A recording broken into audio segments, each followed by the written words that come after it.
Back in August, this leaker correctly anticipated that all three models in the S24 series will use LTPO displays. Ice Universe also shared some additional details about the upcoming Galaxy S24 phones.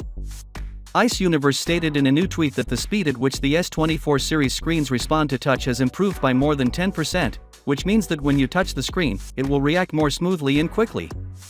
It is important to note that this touch response speed is distinct from how frequently the screen refreshes its image.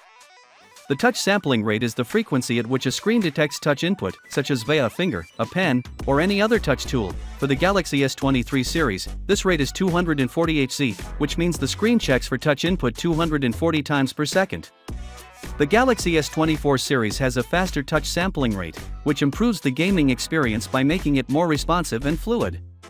It also means that the screen will react more correctly and quickly to user touches in general. Following a large leak that shared many facts about the soon-to-be-released Galaxy S24 series, we now get a look at all of the official cases Samsung intends to sell for this new flagship series. Samsung has launched a reservation service for people interested in the upcoming Galaxy S24 series. This program is accessible in countries where the Galaxy S24 will be available for pre-order beginning January 17th.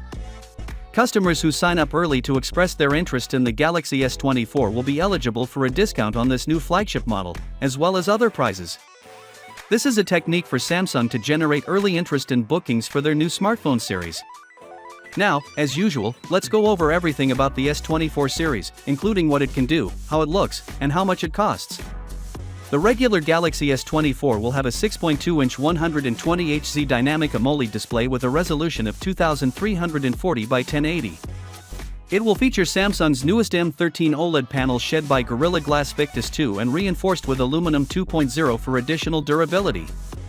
Finally, what are your thoughts about it? So with that being said, let me know your thought in the comment below, and if you are new here, please subscribe. Peace out.